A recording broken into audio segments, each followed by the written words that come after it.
So let's get an update going. It's December 31st, 2022. 3:09.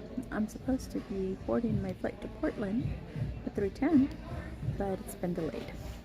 My first flight was delayed as well coming here because Oakland is just being a very moody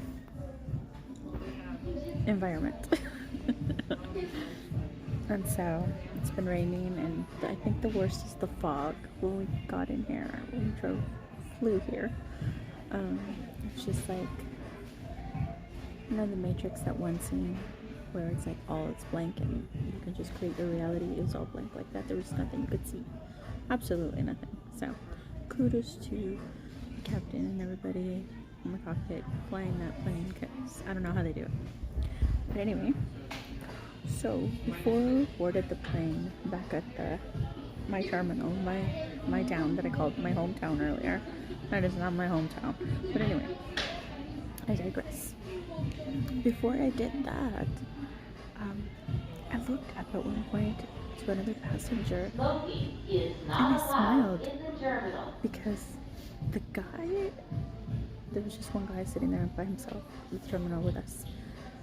He reminded me, physically somewhat, a shorter version of Michael. But then I kind of studied his mannerisms a little bit, and he was talking to this older lady, and he seemed really sweet. And so that made me smile even more, like, aw. And so at one point, we went through security and all that stuff, and we went into an even smaller room, and he came and sat close. And then that lady came and sat close too. And so we all sparked up a conversation. And just the more I talked to him, the more I realized, like, this dude reminds me of Michael back in the day, you know? And it's so funny because he had like the long hair and aspects of, not quite, but aspects of. And so he could pass for like a, I don't know, uncle or something, or cousin. Not uncle, cousin. I think he was in like his late 20s, maybe early 30s. Yeah, probably mid 30s, now that I'm thinking about it. Anyway, and so, and this guy had like a chain with a cross on it, so I'm like, I know that's something Michael would never do, so, but aside from that, he had one up on Michael, because he was like super nice, super nice. Please return to security checkpoint terminal 2. And just really sweet, and I got into the conversation because he just made me feel really comfortable, so I started talking with him, and it's just, I'm wearing a little bit of cleavage. I am today, yeah, I mean, it's kind of something I do sometimes, why not? And he never looked down there, never. He was so respectful, and just so nice. And the whole time, he was helping this lady find her ID, just really accommodating. He reminded me of JC in the nicest department, but genuine. Sorry, JC. Anyway, I just had a vibe about him, and so yeah, I was thinking like, twin flame vibes, you know, like, is this the universe's way of like saying goodbye to that as I'm going to divine flame territory, or divine twin territory? And so I thought, yeah, that's interesting. And then he asked me what my name was, and so I told him what my name was, and right before Please return to security checkpoint terminal 2. Before he even shared his name, I knew. And he's like, my name's Michael. And I was like, of course it is.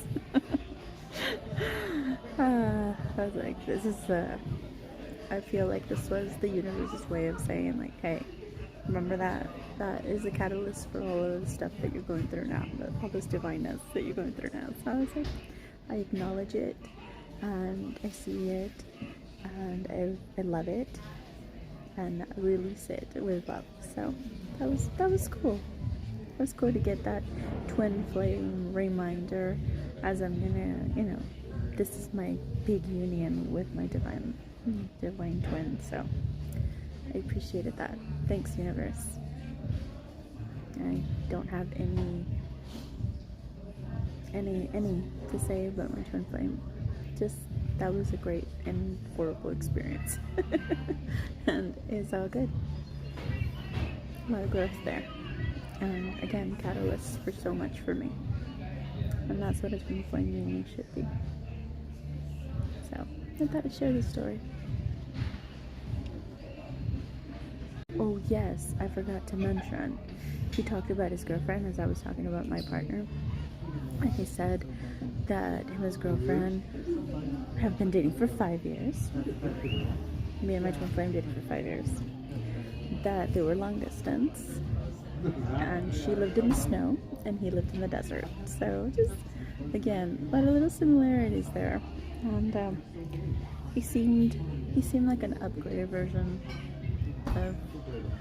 of my twin flame and I. So they seem, I guess. She wasn't there, but you know, based on what he was saying. So that was sweet. That was sweet to see. Just another curiosity the universe throws at me is I'm en route to be in union, my forever union. What do you think of that? What is your opinion on the situation?